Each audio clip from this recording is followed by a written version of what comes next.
After the time of Idris alayhi salam, generations passed. People drifted far from the truth. The worship of Allah was forgotten, and hearts filled with pride, greed, and arrogance. The earth that once remembered Allah became a place of idols, corruption, and sin. Humanity had lost its way. So Allah chose from among them a man, pure in heart, firm in faith, and patient in soul. His name was Nuh alayhi salam. Nuh was sent to guide his people back to the worship of Allah alone. He stood before them, one man against a nation, calling them to abandon their idols and return to their Creator. He reminded them that only Allah provides, only Allah forgives, and only Allah is worthy of worship. But they mocked him, they laughed, called him insane, and turned their backs. Still, Noah did not stop. He called them by day and by night, in public gatherings and in secret meetings. He spoke with gentleness and patience, explaining, warning, and hoping. Yet they closed their ears, covered their faces, and walked away in mockery. Years turned into decades. Decades became centuries. Nuh continued his mission. He grew old while his message remained the same. Children were born only to grow up mocking the same prophet their fathers mocked. 1,000 births, 1,000 burials, and still his voice echoed through the land. For 950 years, he called them to the truth. 9.5 centuries of mercy, of hope, and of unwavering faith. Only a small group believed in him, humble farmers, shepherds, and simple workers. They had no wealth, no rank, no power, but their hearts were pure.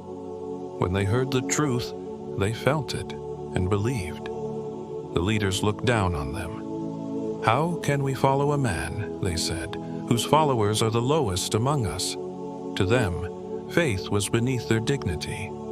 They demanded that Nuh send the believers away if he wanted their respect. But Noah refused. He reminded them that before God all souls are equal. Rich and poor will stand side by side on the day of judgment. He would never betray those who believed, for they too were servants of Allah. The arrogance of the chiefs grew stronger. They said Nuh had argued too long, that his words meant nothing. They challenged him. "If your warning is true, bring us the punishment you speak of."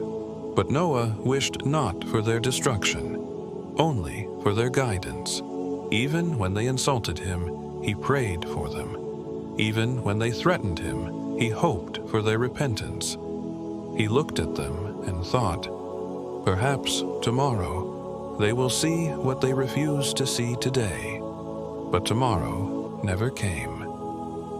Then, one day, after nearly a millennium of calling, revelation descended from the heavens. Allah revealed to Nuh that no one else from his people would ever believe. Those who had faith were already with him. The rest had sealed their hearts. The doors of guidance were closed. His mission was complete. For the first time in his long life of patience, sorrow turned into a prayer.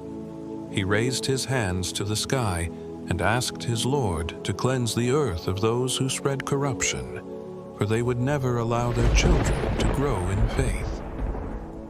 That moment changed everything. The heavens listened. The earth waited. The time of mercy had passed. The time of justice had come. Soon, a command would descend, a command that would reshape the world forever. The prophet of patience had completed his call, and now the story of the flood was about to begin.